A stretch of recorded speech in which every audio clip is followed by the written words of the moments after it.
Welcome to the latest episode of the Catalyst Health and Wellness Coaching Podcast. My name is Brad Cooper, and I'll be your host. And we have a very special edition this time. It's dedicated to teachers. There is such an emphasis on childhood obesity right now and all the related elements around that. We thought it might be helpful to a lot of the teachers out there to provide some ideas, some hope. Whether you decide to actually pursue some sort of official wellness coach training or not, just to provide some concepts, some resources, some ideas of what's currently happening out there, and maybe it's something you can implement as well. So today's interview is with a fourth grade teacher, Ashley Cooper. She's a graduate of one of the top universities for education in the country, the University of Northern Colorado. And she went through the Wellness Coach certification training and has been implementing a number of different aspects for her students. And she's going to share a lot of those with you today. So with that, let's get started.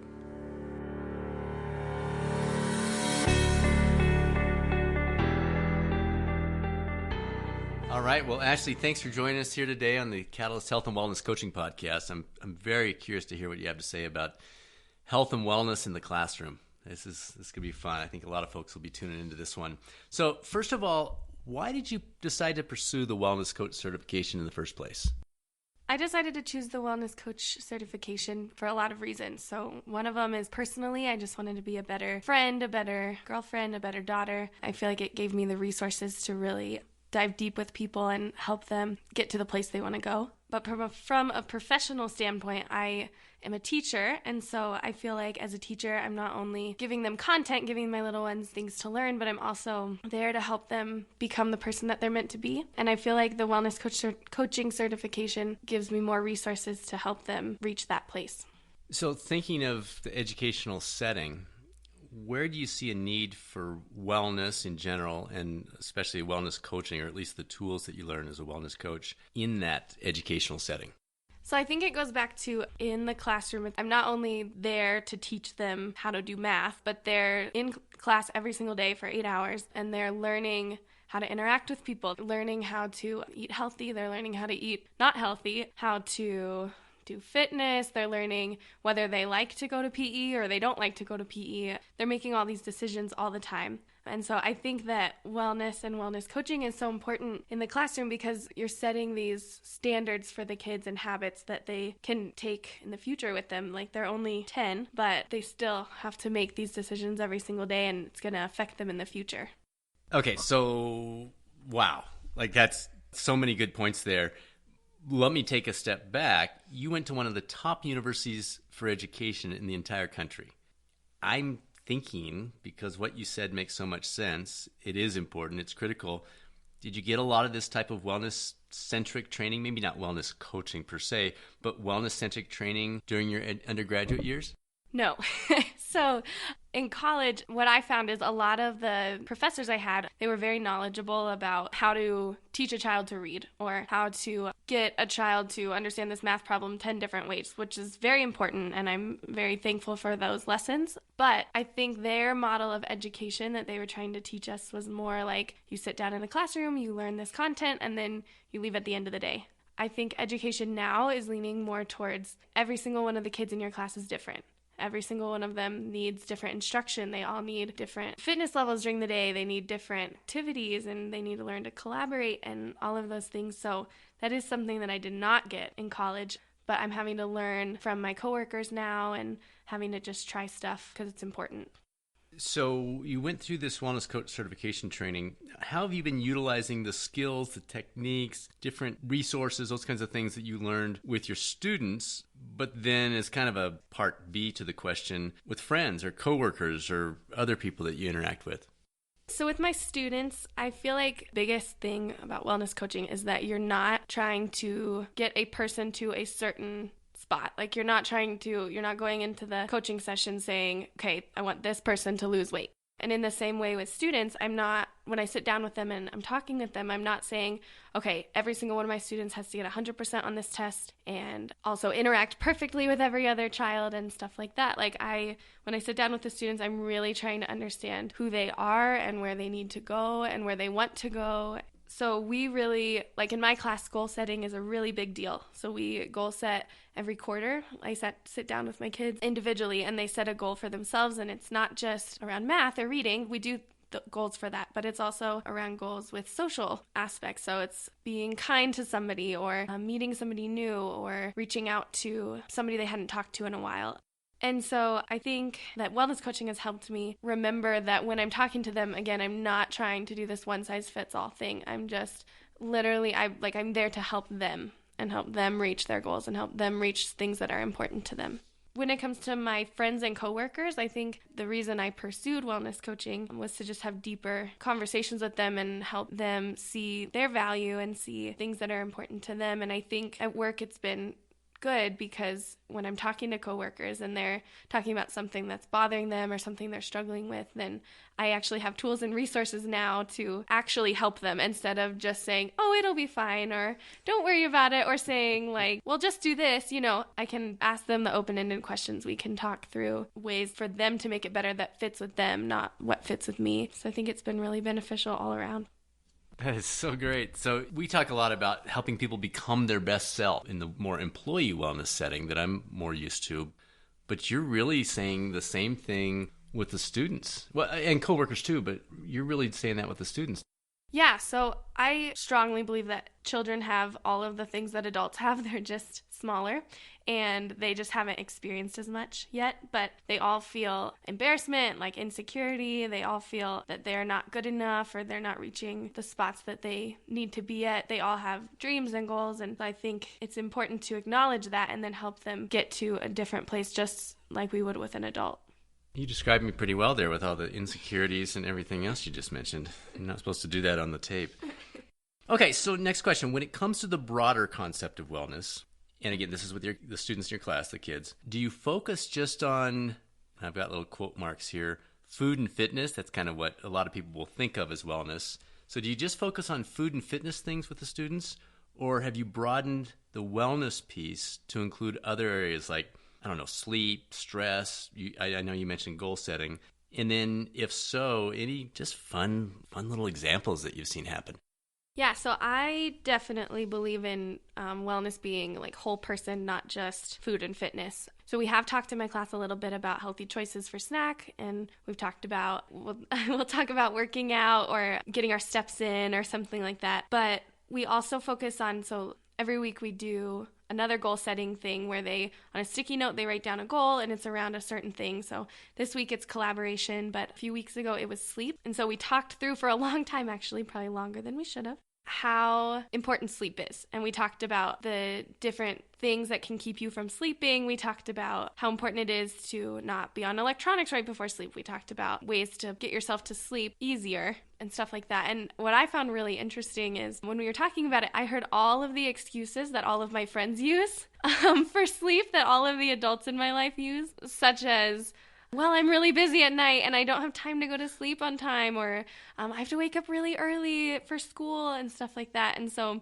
it was fun because I got to talk to them about, well, do you come straight home from school and start your homework and then go straight to practice? Do you literally have no time, or do you feel like you don't have any time because you're doing other things instead of choosing sleep? And a lot of them, it was so cute, got these looks on their faces the same as adults, and they were like, oh, okay.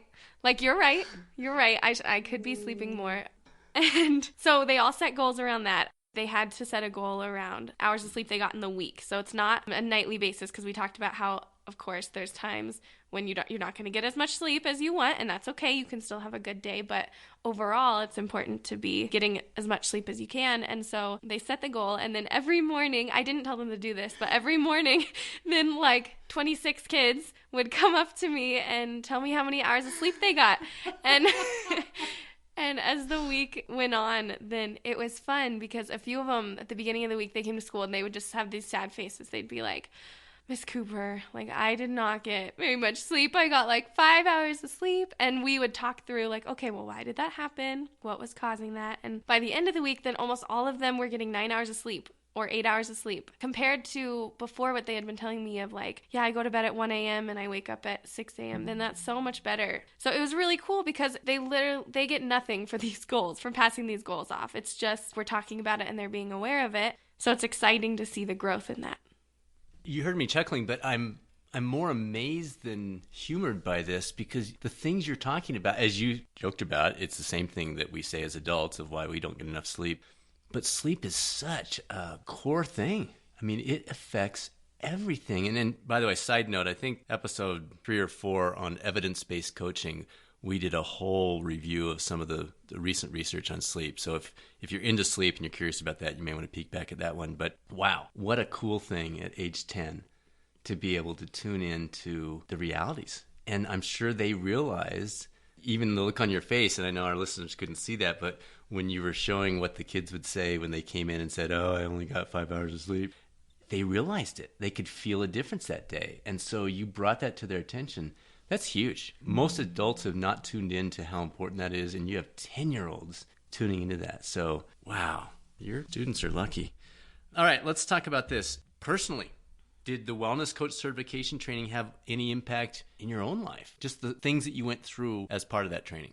Yeah, I would say for sure. I think I've always struggled a little bit with the health and fitness side. I think for a little while I felt like I had to be working out every single day super hard, and working out was difficult for me. Like, it's not my favorite thing for sure. And so I think the wellness coaching certification has helped me see like, okay, instead of going to the gym and running for an hour, which you hate, it's okay to go to the park and do a circuit with your best friend and enjoy it, and then go get a smoothie afterwards. And it's given me the freedom, I guess, to explore like options for me that work for me, instead of this one size fits all, you have to run or you have to go to the gym for this amount of time. Or this is going back to my classroom, but I've found, so we do these things called fitness sticks, it's basically a brain break if you're an educator. I have these sticks and they have different things on them, such as 20 lunges or 10 squats or textbook lifts even.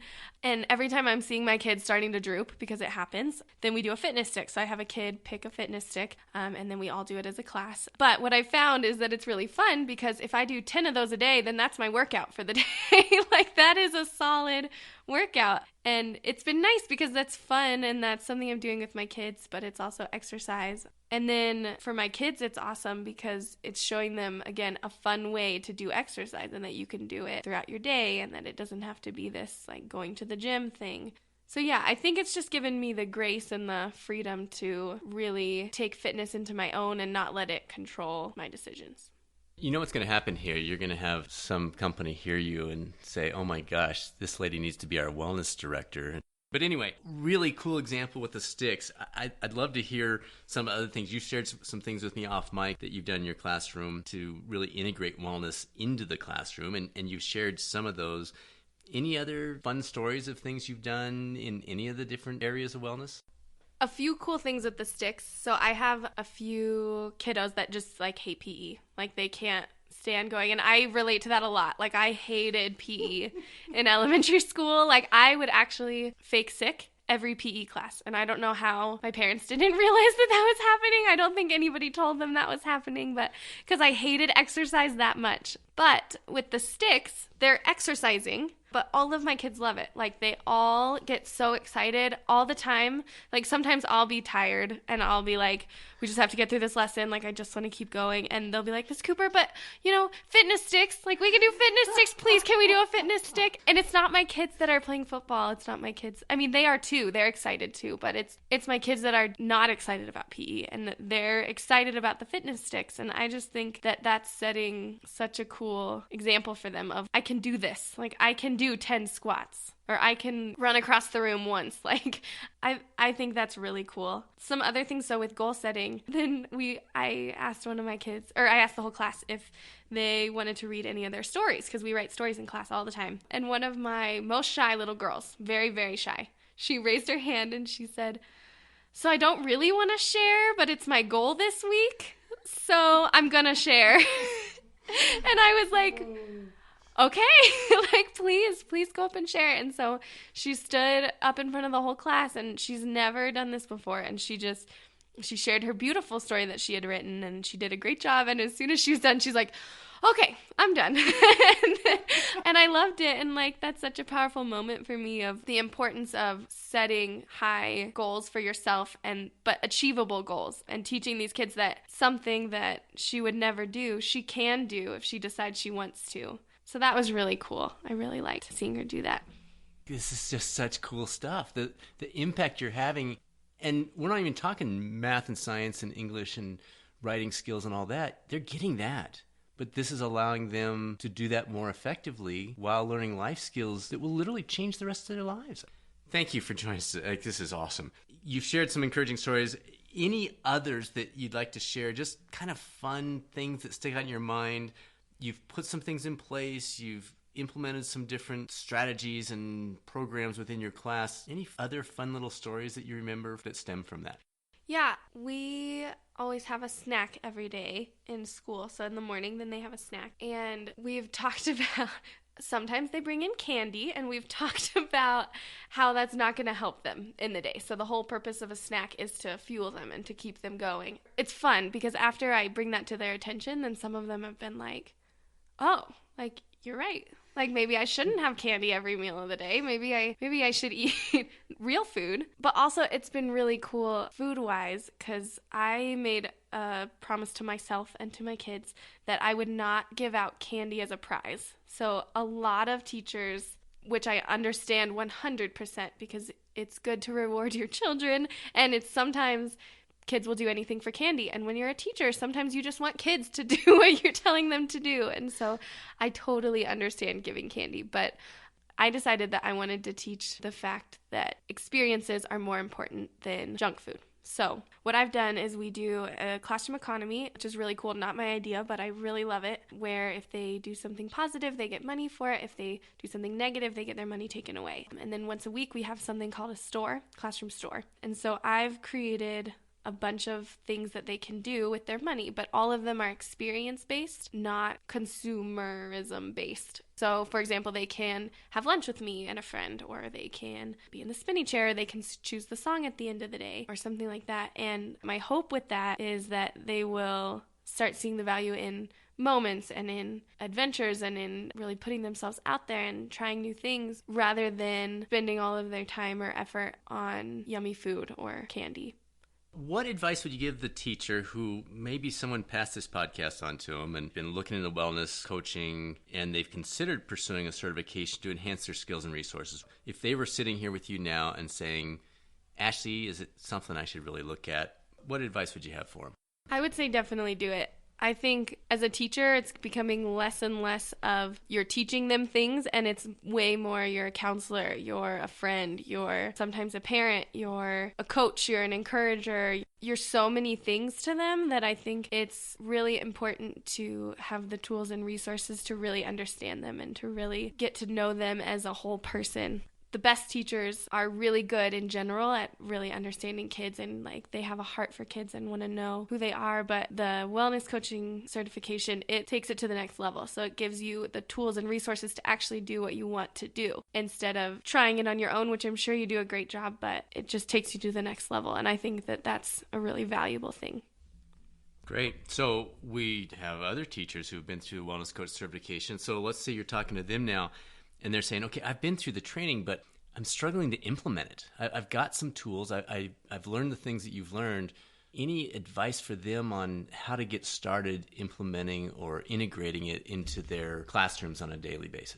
Yeah, I think the biggest thing is take a step back and look at your priorities. So decide, what am I really doing here as a teacher? Am I here to have them all get straight A's and then pass them off to the next teacher? Or do I want them to understand how to eat healthy? Do I want them to understand that fitness is something they can all do just in a different way? Do I want them to get tools to handle their stress, help them see that they can reach all of these goals that they set for themselves? And then once you decide which areas, I think it's important too to not do them all at once. So something that's been helpful for me is every single week we do a different goal. So that helps me hit all of those things. But if I was trying to help teach them about sleep and stress and anxiety and fitness and healthy eating and all those things in 1 week, I would go crazy because we also have so many things to teach that isn't around health and wellness. So I would say take it one little step at a time, and they'll build on each other. And I would say just make it a priority and you'll get it done. Well, Ashley, thanks again for joining us today. Any final comments, thoughts, things you'd like to share with the audience, especially the teachers that are out there listening to this?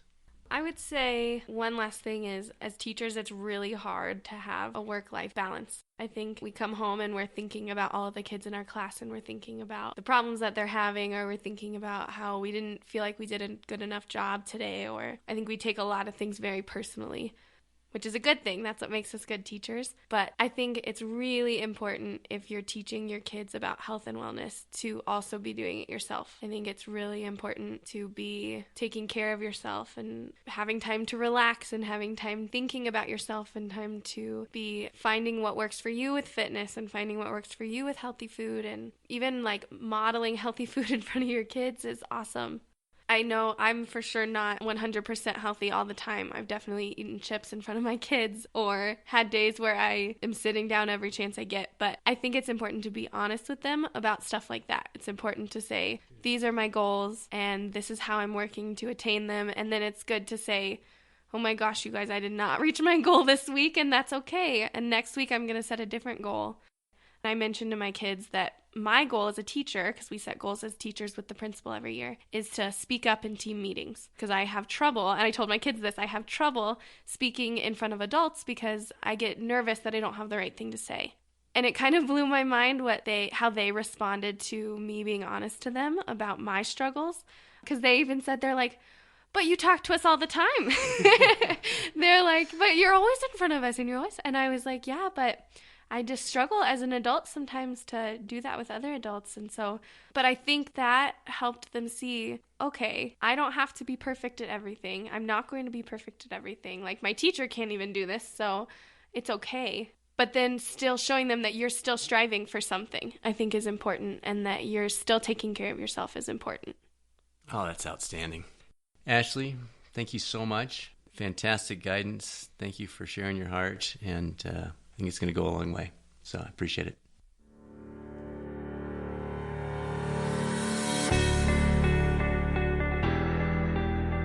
That brings us to the close of another episode of the Catalyst Health and Wellness Coaching Podcast. But before I completely wrap this up, I've got a favor to ask. Teachers generally are not going to hear this. Our audience is wellness coaches and those who are on the fence thinking about it. Teachers they're teaching. They're doing other things. They're not going to receive the encouragement, the ideas, the hope, the different things that Ashley talks through unless those folks that know about us, that hear this, share it with them. So if you know a teacher that might be inspired by today's episode or encouraged, or maybe they feel like they've hit a wall when it comes to all this health and wellness stuff for their kids, would you share it with them? I mean, the potential impact, generational impact in such an important area is, well, it's pretty cool. But again, without you, they're probably never going to hear it. Anyway, thank you so much, as always, for choosing this podcast. There are so many options of different podcasts out there. We do our best to give you the stuff you're looking for. We'll continue to do our best. We love your ideas. Keep sending them. We want to give you the tools and resources to enhance your coaching, your career, and your life. And your ideas will help us do that. So reach out to us anytime. Results@catalystcoachinginstitute.com, or you can access the website and pull up some resources there at catalystcoachinginstitute.com. Make it a great day, and I'll talk with you soon on the next episode of the Catalyst Health and Wellness Coaching Podcast.